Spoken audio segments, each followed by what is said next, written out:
அல்லேலூயா. சந்தோஷமாக இருக்கீங்களா? தேவ பிரசன்னம் இதுவரைக்கும் உங்களை எல்லாரையும் தாங்கின அன்பை எண்ணி நம் நன்றி செலுத்துவோம். இந்த வேளையிலும் கூட பரிசுத்த ஆவியானவர் நம்மோடு கூட பேசும்படியாக கண்களை மூடி நம்ம ஜெபிப்போம். ஏன் கலங்குகிறாய், ஏன் தியங்குகிறாய் நெஞ்சமே, ஓ நெஞ்சமே, உனக்கு ஜெயங்கொடுக்கும் தேவன் உண்டு, கலங்காதே. உன்னை வெற்றி சிறக்க பண்ணிடுவேன், தியங்காதே நெஞ்சமே, ஓ நெஞ்சமே, நெஞ்சமே, ஓ நெஞ்சமே, ஏன் கலங்குகிறாய், ஏன் தியங்குகிறாய் நெஞ்சமே, ஓ நெஞ்சமே. கிருபை நிறைந்த அன்பின் ஆண்டவரே, இந்த வேளையிலும் கூட எங்களோடு கூட பேசுங்கப்பா. உடைய வார்த்தைகள் நாங்கள் கேட்கும் போதே எங்கள் வாழ்க்கையில் ஒரு மாற்றம் உண்டாகட்டும், கட்டுகள் அவிழ்க்கப்படட்டுமே ஆண்டவரே, ஒரு விடுதலை உண்டாகட்டும். இயேசுவின் நாமத்தில் ஜெபிக்கிறேன் பிதாவே, ஆமீன். அல்லேலூயா. கிருபை நிறைந்த இயேசுவின் நாமத்தினால உங்களுக்கு என் அன்பின் வாழ்த்துகள். இப்போது நம்ம தியானிக்கும்படியாக எடுத்துக்கொண்ட வேத பகுதி ஏசாயா 43ஆம் அதிகாரம் 1ஆம் வசனம்.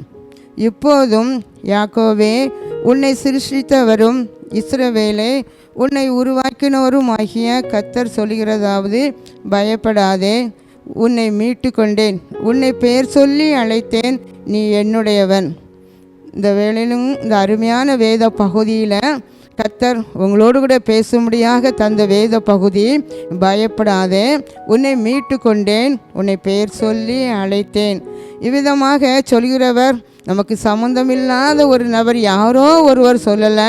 உன்னை உண்டாக்கினவரும் உங்களை சிருஷ்டித்தவருமாய கர்த்தர் தான் உங்களை பார்த்து சொல்கிறாரு, நீ பயப்படாத, நான் உன்னை பெயர் சொல்லி அழைத்தேன், நீ என்னுடையவன், நீ என்னுடையவள் என்று சொல்லி அன்பாக இன்று உங்களை பார்த்து சொல்கிறதான்னு ஒரு அருமையான வேத பகுதி. எல்லாருடைய பெயரும் ஆண்டவருக்கு தெரியும். சிலரை அவங்க பெற்றோர் கொடுத்த பெயரை வைத்து ஆண்டவர் பெயர் சொல்லி அவரை அழைத்திருக்கிறாரு. இன்னும் சிலரை அவர் ஒரு புதிய பெயரை வைத்து அழைத்திருக்கிறாரு. ஆபிரகாமை அவர் ஒரு புதிய பெயரை வைத்தார், ஆபிரகாம் அப்படி சொல்லி. சாராயை அவருக்கு ஒரு பெயர் புதுசாக வைத்தார், சாராள் என்பதாக சொல்லி அழைத்தார். அதே போல் சீமோனை ஆண்டவர் பேதுரு அப்படி சொல்லி அவர் அழைத்தார். இப்படியாக அவர் பெயர் சொல்லி அழைக்கிற ஒரு தகப்பன்.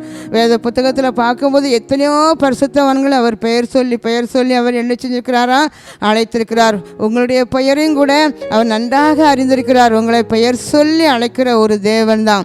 சிலருடைய பெயரை கர்த்தர் அழைக்கும் போது ஒரு முறை அல்ல, 2 முறை அவர் சொல்லி அவர் கூப்பிடுவதை நம்ம பார்க்குறோம். அநேக இடத்துல பார்க்கும்போது சில பெயரை ஒரு நேரம் மட்டும் ஒரு சொல்லலை, 2 தடவை. அது எதை குறிக்கிறது அப்படின்னு சொன்னால் ஒரு அவசரத்தை, அவருடைய அவசரத்தை அது குறிக்கிறத நம்ம காணலாம்.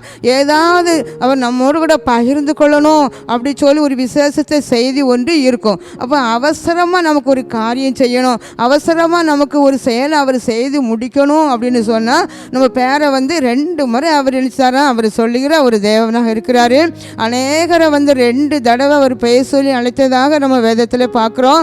ஒரு சிலரை அவர் ஏன் 2 தடவை அவசரமாக பேரை சொல்லி அழைத்தார், அழைக்கிறதுக்கு அந்த பரிசுத்தவான் எப்படிப்பட்ட காரணம் உள்ளவங்களாக இருந்தாங்க, அவங்க குணம் எப்படி இருந்தது அப்படி சொல்லி நம்ம ஒரு சில காரியத்தை நம்ம இன்றைக்கு நம்ம ஜெபத்தோடு கூட நம்ம இந்த வேத பகுதியை நம்ம தியானிப்போம்.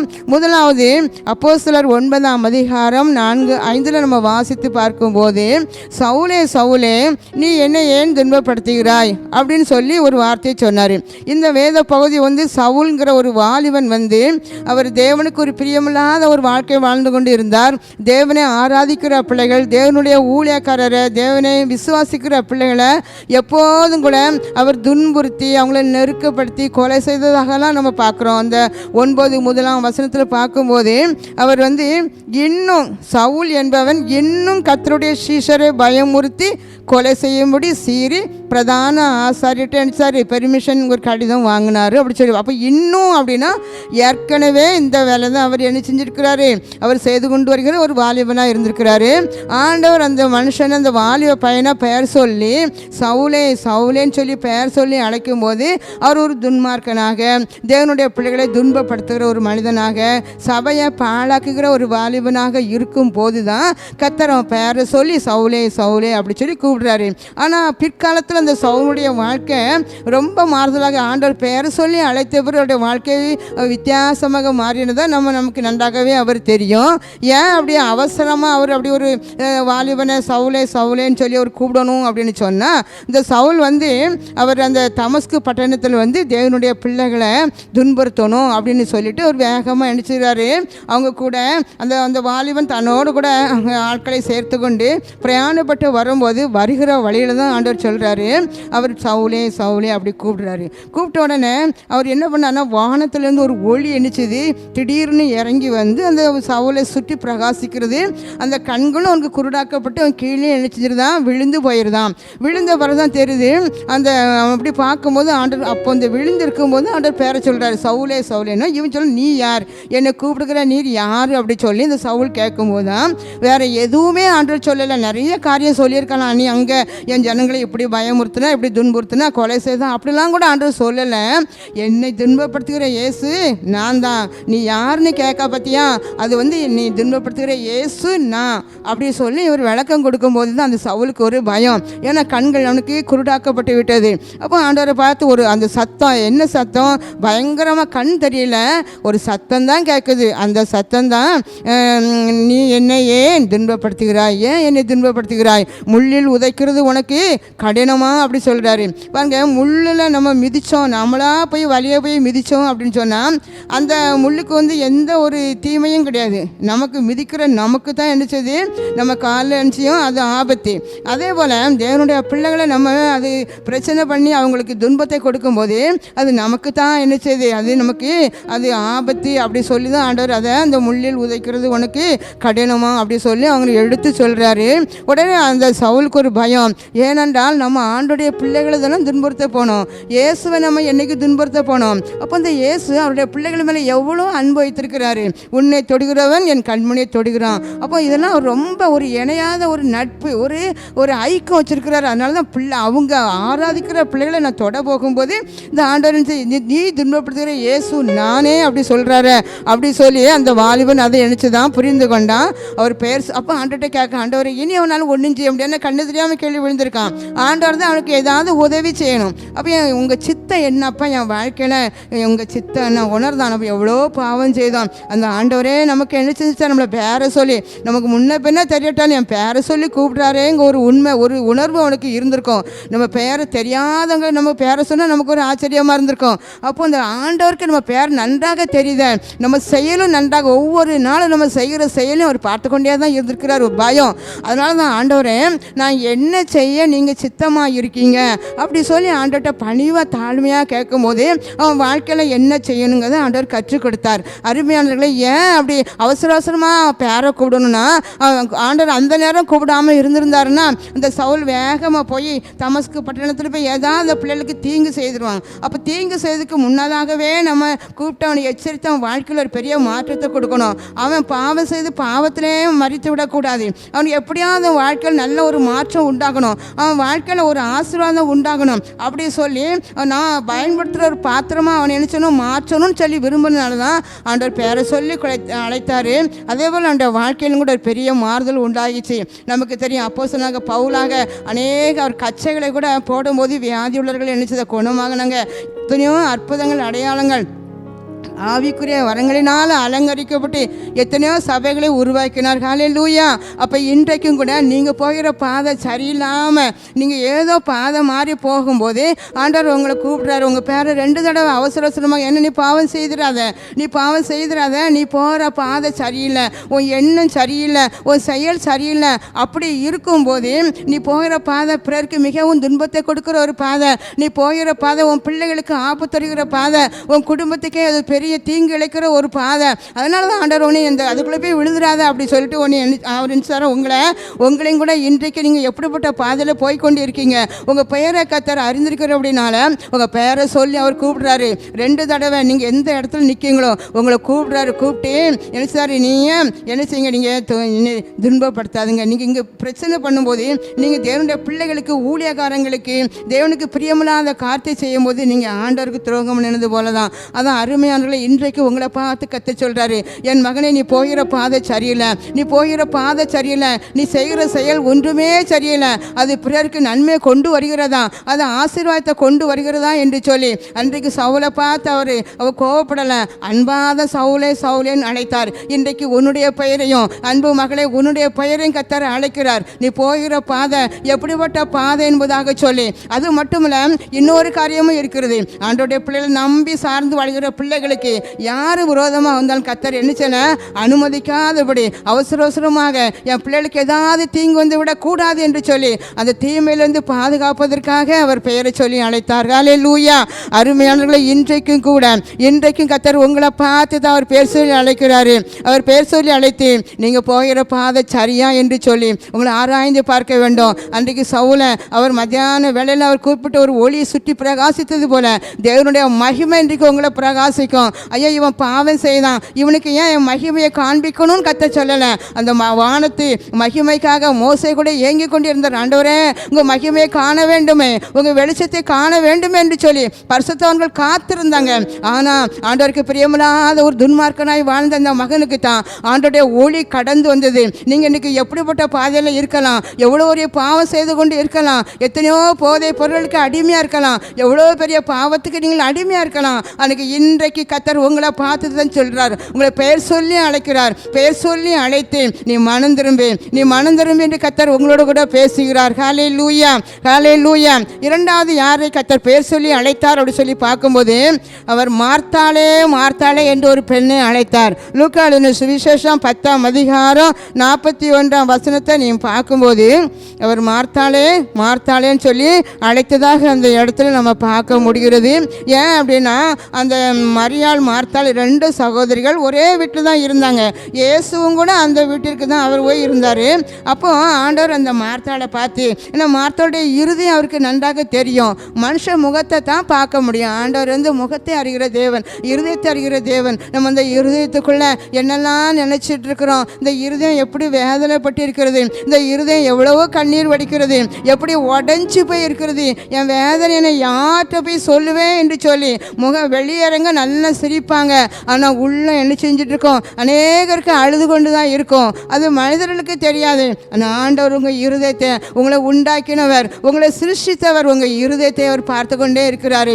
அன்றைக்கு அப்படித்தான் மார்த்தாளை பார்த்து, மார்த்தாளே நீ அநேக காரியங்களுக்கு நீ கலங்கி கொண்டு இருக்கிறாய் என்பதாக சொன்னார். அருமையானவர்களை இன்று கூட உங்கள் வாழ்க்கையில் நீங்களும் ஒரு பிரச்சனை ஒரு காரியமா இல்லை, அடுக்கடுக்காக எத்தனையோ பிரச்சனைகளை நான் மேற்கொண்டு இருக்கிறேன், அநேக காரியங்கள் தினந்தோறும் இந்த அநேக காரியங்களுக்காக என்று நீ கவலைப்பட்டு கொண்டு இருக்கலாம். அன்று சொல்றாரு, நீங்கள் கவலைப்படுகிறதுனால உங்கள் சரீர வளர்ச்சி தான் குறைந்து போகும், உங்கள் சரீரம் தான் வியாதிப்படும். அதனால தான் அவசரமாக நீ ஏன் அநேக காரியங்களை குறித்து நீ கவலைப்படுகிறாய் என்று சொல்லி உங்கள் பெயரை அவர் நினைச்சாரா. அன்றைக்கு மார்த்தாளை சொன்னது போல இன்றைக்கு உங்கள் பெயரை கத்தர் நினைச்சாரா அவர் கூப்பிட்டு சொல்கிறாரு. நீங்கள் நினச்சி பாருங்கள், நீங்கள் அநேக காரியங்களை குறித்து தானே கலங்கி கொண்டு இருக்கீங்க.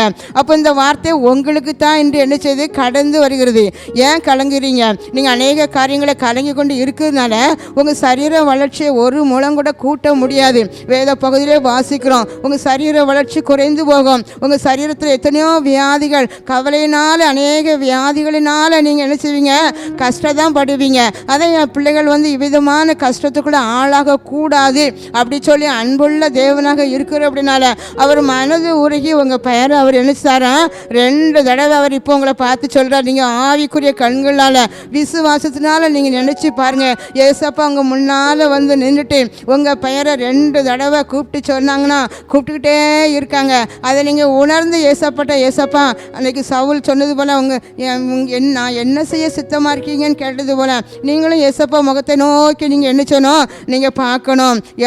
அதே வீட்டில் தான் 2 பேரும் இருந்தாங்க, மார்த்தாலும் மரியாளும். அதே பிரச்சனை 2 பேருக்குமே தெரியும். ஆனால் மரியாள் கவலைப்படவே இல்லை. மார்த்தாள் தான் என்ன கவலைப்பட்டதாக நம்ம ஆண்டவர் சொன்னதை நமக்கு பார்க்குறோம். ஏன் அந்த மரியாள் கவலைப்படலை? அதே பிரச்சனை தானே. ஆண்டவர் சமூகத்தில் போய் இருக்கும்போது அவர் வார்த்தைகளை கேட்கும்போது சத்தியத்தை நீங்கள் அறிவீர்கள், சத்தியம் உங்களை என்ன செய்யும்? விடுதலையாக்கும். ஆண்டோடைய வார்த்தை நம்மளை எத்தனை பிரச்சனை இருந்தாலும் தலைக்கு மேலே வருகிற எவ்வளோ பெரிய பாரமாக இருந்தாலும் கூட கர்த்தர் இந்த வார்த்தைகள் மூலமாக அனுப்பி நம்மளை குணமாக்குவார், நம்மை விடுதலையாக்குவார் என்று சொல்லி அந்த மரியாள் ஒரு தெளிந்த ஒரு புத்தியாக ஆவிக்குரிய ஒரு வளர்ச்சியில் இருந்ததுனால இந்த மரியாள் கவலைப்படலை. இந்த மார்த்தாள் இந்த ஆவிக்குரிய வளர்ச்சி கர்த்தர் யார் என்பதை வீட்டுக்குள்ளே ஆண்டவர் இருந்தாலும் அவர் யார், எப்படிப்பட்டவர், எனக்கு எப்படி உதவி செய்வார் அப்படி சொல்லி நன்றாக அந்த புரிந்து கொள்ளாததுனால தான் அந்த மார்த்தாளுக்கு அன்றைக்கு கவலையோடு கூட இருந்ததாக நம்ம பார்க்குறோம். அதான் ஆண்டவர் ஏற்கனவே நம்மளை சொல்லிட்டாரு, வருத்தப்பட்டு பாரம் சுமைக்கிறவர்களே நீங்கள் எல்லாரும் என்னிடத்தில் வாருங்கள், நான் உங்களுக்கு இளைப்பாறுதல் தருவேன் அப்படி சொல்லி ஆண்டவர் ஏற்கனவே சொன்னாலும் கூட வருத்தங்கள் பாருங்கள் எல்லாவற்றும் கூட ஆண்டவர்கிட்ட ஜெபிக்கிறோம். நான் பாதத்தில் இறக்கி வைக்காமல் திரும்ப நம்மளே தூக்கி சுமந்துக்கிட்டே இருக்கோம். கர்த்தர் மேலே நீ பாரத்தை என்ன செஞ்சிரு வைத்திரு, அவர் நான் உன்னை என்னச்சவேன் ஆதரிப்பேன் நான் கர்த்தர் சொல்கிறார். அப்போ இன்றைக்கு அருமையானவர்களே அந்த மார்த்தாளை போல அநேக காரியங்களுக்கு கவலைப்பட்ட இந்த கவலைகளை இன்றோடு போதும். எல்லாவற்றும் கூட ஆண்டவர் உங்களை பார்த்து தான் கூப்பிடுகிறார். என் சமூகத்தில் உன் பாரத்தை உன் கவலையை எல்லாவற்றையும் உன் கண்ணீர் எல்லாம் நீ இறக்கி வைத்திரு, நான் உன்னை என்னச்சுவேன் எல்லாவற்றையும் பார்த்து கொள்வேன் என்று கர்த்தர் சொல்கிறார். ஹல்லேலூயா. யாருக்கெல்லாம் வருத்தம், யாருக்கெல்லாம் கவலை, யாரெல்லாம் பாரத்தோடு இருக்கீங்களோ என்கிட்ட வாங்க, என் பாதத்தில் இறக்கி வச்சிருங்க அப்படின்னு நினைச்சாரு. அவர் அன்பாக உங்களை பார்த்து சொல்கிறாரு. அந்த மத்தேயு எழுதின சுவிசேஷம் 6ஆம் அதிகாரத்தை வாசித்து பார்க்கும்போது நீங்கள் எண்ணத்தை உண்போம் எண்ணத்தை குடிப்போம் அப்படின்னு சொல்லி மலை பிரசங்கத்தில் ஆண்டவர் சீஷர்களை பார்த்தலாம் அப்படி சொன்னார். நீங்கள் உணவுக்காக உடைக்காக ஒவ்வொரு நாளும் நீங்கள் கவலைப்படுவீங்க. ஆனால் நீங்கள் உணவுக்காக கவலைப்படுவீங்க, உணவை காட்டிலும் விசேஷித்தது எது தெரியுமா? உங்கள் ஜீவன் தான். அதே போல் உங்கள் உடைக்காக எதை உடுப்போம் எந்த ஆடையை உடுப்போம் அப்படிலாம் நீங்கள் கவலைப்படுவீங்க அப்படிதானே. ஆனால் ஆண்டவர் சொல்கிறாரு உங்கள் உடையை பார்க்கலும் உங்கள் சரீரம் விசேஷித்தவைகள். ஏன்னா ஆண்டவர் நம்ம சரீரத்தையும் நமக்கு ஜீவனையும் தரலைன்னா நம்ம உணவும் உடையும் வேஸ்ட்டு தான். அதான் சொல்கிறார், கிருபையாக நான் உங்களுக்கு என்ன செஞ்சுருக்கிறேன், உங்களுக்கு ஜீவனை தந்திருக்கேன், நல்ல ஒரு சரீரத்தை தந்திருக்கேன், அதுக்கு நீங்கள் நன்றி சொல்லி துதிச்சுக்கிட்டே இருங்க. காட்டு புஷ்பத்தை நீங்கள் கவனித்து பாருங்கள், ஆகாயத்து பறவைகளெல்லாம் பாருங்கள், அவைகளெல்லாம் போஷிக்க அவர் மறந்து போகலை. அதே போல் ஒன்றி அவர் போஷிக்க மறந்து போகாரா, உங்களை உடுத்துவிக்க மறந்து போகாரா. அநேக பெற்றோர்கள் வயோதிபர்களுக்கு ஒவ்வொரு நாளும் உணவு கிடைப்பது மிகவும் அரிதானதுதான். அநேக ஏழை எளிய பிள்ளைகள் கூட அன்றாட ஒரு 3 வேளை உணவு கிடைப்பது அவங்களுக்கு ஒரு கஷ்டமான காரியம்தான். ஆனால் அவர்களையும் கர்த்தர் நினைப்பூட்டி போஷித்து கொண்டு தான் இருக்கிறார். ஆனால் கவலைப்படுவாங்க, இன்றைக்கி நான் என்ன செய்வேன், இன்றைக்குள்ள ஆகாரத்துக்கு என்ன செய்வேன்னா பரமபிதான் அவைகளெல்லாம் பார்த்து யார் மூலமாவது போஷித்து கொண்டு தான் இருக்கிறார் நம்ம நினைப்போம். அவங்க நினைப்பாங்க இது யாரோ நமக்கு தந்தாங்க. இல்லை, அது ஆண்டவருடைய கிரியை. அன்னைக்கு கேரித்து ஆற்றாண்டில் எலியாவை ஒளிந்திருக்க பண்ணி காகத்தை கொண்டு போஷித்த கர்த்தர் யாரை கொண்டாங்களோ அவர் போஷிக்க வல்லமையுள்ளவனாக இருக்கிறார். ஏன் தெரியுமா? அவர் பெயர் சொல்லி அழைக்கிறாரு. உங்கள் பாரத்தை கவலை எல்லாவற்றையும் கூட நீ ஏன் பாதத்தில் இறக்கி வச்சிரு. உன் சரீர வளர்ச்சி அதன் நிமித்தமாக என்ன செய்யக்கூடாது, குன்றி குறுகி போய்விடக்கூடாது என்பதற்காக தான் அன்னைக்கு மார்த்தாளேன்னு சொன்னார். இன்றைக்கு உங்களையும் கூட அவர் உரிமையாக பாசத்தோடு அன்போடு நீ ஏன் மகனே நீ வீணாக நீ கவலைப்பட்டு கலங்கி கொண்டு இருக்கிறாய் என்று சொல்லி உங்களை பார்த்து கர்த்தர் சொல்கிறார், என் சமூகத்தில் வைத்து விடு, நான் எல்லாவற்றையும் கூட உனக்கு நான் சரிப்படுத்தி தருவேன் என்று உங்களை பார்த்து சொல்கிறார். ஏன் தெரியுமா? அவர் உங்களை உண்டாக்கினவர் அல்லவா, உங்களை உருவாக்கினவர் அல்லவா, பேர் சொல்லி அழைக்கிற தகப்பன், அவர் பேர் சொல்லி அழைக்கிற ஒரு தகப்பன். ஹல்லேலூயா, ஹல்லேலூயா.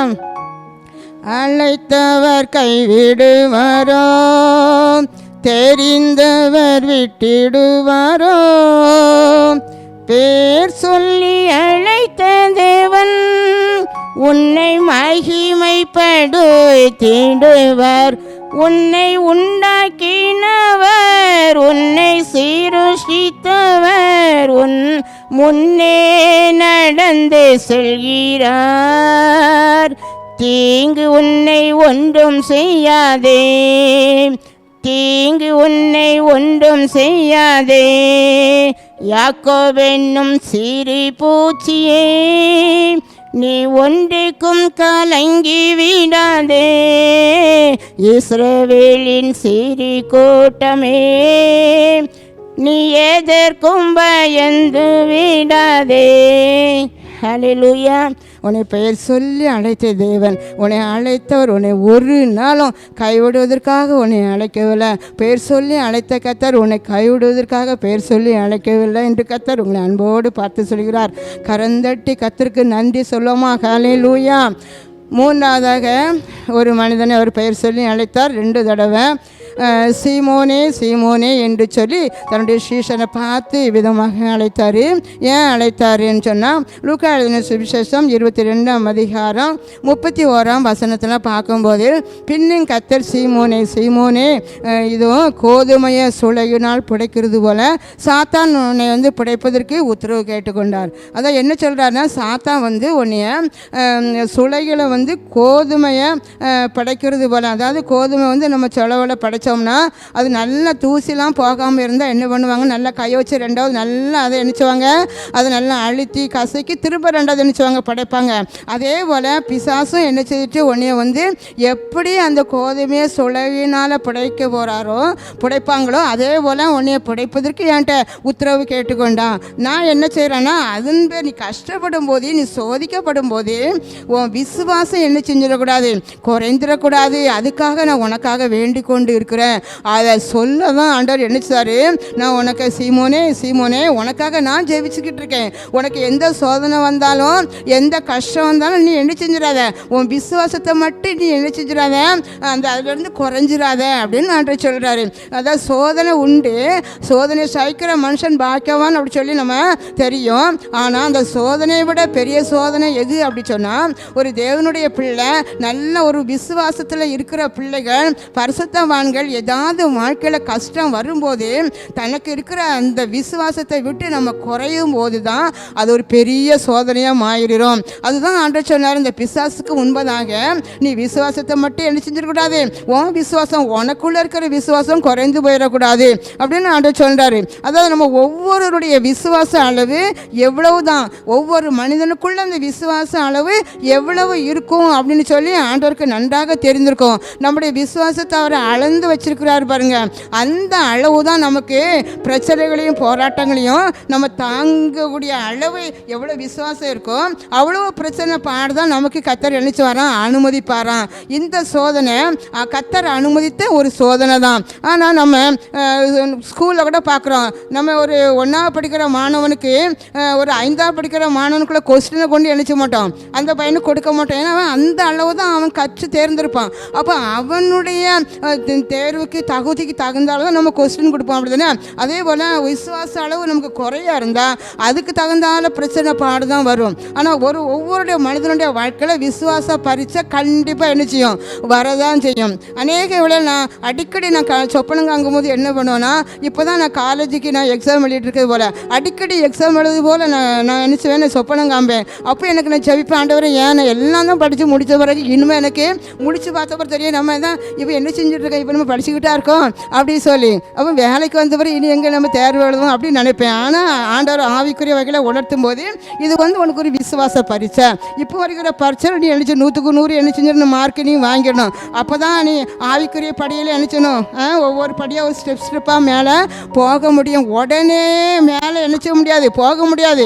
ஆவிக்குரிய வரங்களால் அபிஷேகம் அலங்கரிக்க ஸ்டெப்பாக தான் ஆண்டவர் நம்மளை நினச்சி வரான், நம்மளை கொண்டு போவார். அப்படியே கற்று தந்து அப்படியே கொண்டு போவார். அதே போல் பாருங்கள், நம்ம ஆண்டவரோடு சார்ந்து ஐக்கியமும் நன்றாக இருப்போம். சோதனை வரும்போது அப்படியே நம்ம பின்வாங்கி போயிடுவோம். வேதம் வாசிப்பு குறைஞ்சிரும், ஜெபம் குறைஞ்சிரும், ஆலயத்துக்கு போதுக்கெல்லாம் குறைஞ்சிரும். ஆனால் இன்றைக்கு ஆண்டவர் ஏன் அவசரமாக அந்த சீமோனை 2 தடவை சொன்னார்னு, விசுவாசம் மட்டும் குறைஞ்சிடக்கூடாது, விசுவாசம் மட்டும் குறைஞ்சிடக்கூடாது, நீ விசுவாசித்தவளே நீ பாக்கியவதி, அப்படிதான் தேவதூதர் சொன்னார். அப்படிதானே, நீ உன் விசுவாசத்தின்படி உனக்கு ஆக கடவுது. இப்படி தான் விசுவாசம், கிறிஸ்துவ வாழ்க்கையில் விசுவாசம் மிகவும் முக்கியம். பாருங்க, பாடலாம் பாடுவோம், விசுவாசியே நீ என்ன செஞ்சிடாத, கலங்கிடாத, விசுவாசியே நீ பதறாத, அப்படிலாம் பாடுவோம். ஆனால் நம்ம என்ன செஞ்சிருவோம், கலங்கிடுவோம், பதறிடுவோம். நான் ஆண்டவர் சொல்கிறேன், உன் விசுவாசம் மட்டும் உனக்கு என்ன செஞ்சிடக்கூடாது, குறைஞ்சே போயிடக்கூடாது. ஹல்லேலூயா.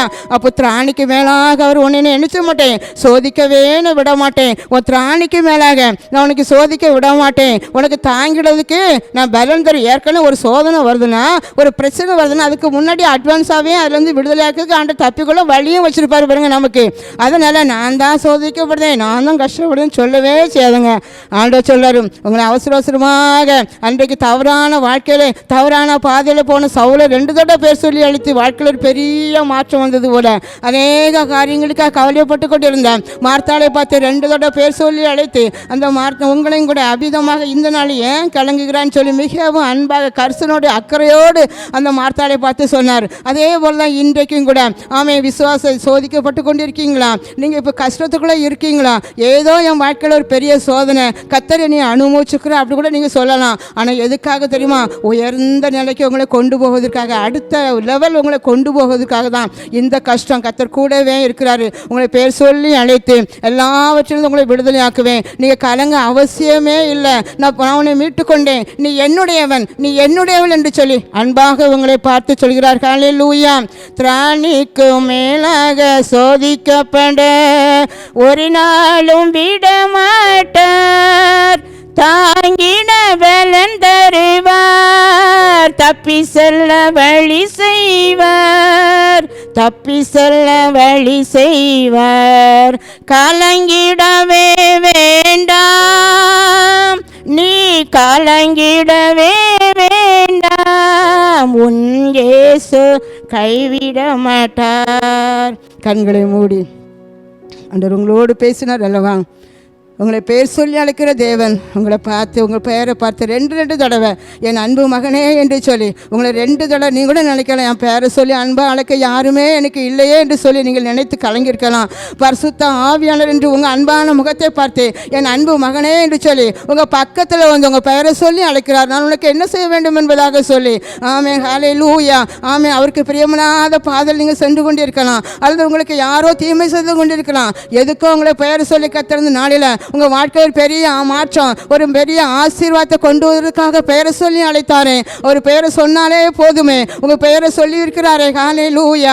அநேக காரியங்களுக்காக நீ கலங்கி கொண்டிருக்கலாம். அருமையான மகளே, அருமையான மகனே, எத்தனையான காரியங்களுக்காக ஒரு காரியமா 2 கஷ்டமா என்று சொல்லி புலம்பிக் கொண்டிருக்கலாம். கர்த்தருடைய ஆவியானவர் உங்களை பார்த்து 2 தடவை பெயர் சொல்லி, நீ ஏன் கலங்குகிறாய், நீ ஏன் கவலைப்படுகிறாய், உன்னுடைய எல்லா பாரத்தையும் கவலை எல்லாவற்றையும் சமூகத்தில் வைத்துவிடு, எல்லாவற்றையும் பார்த்துக்கொள்வேன் என்று கர்த்தர் உங்களை பார்த்து சொல்கிறார். ஹல்லேலூயா.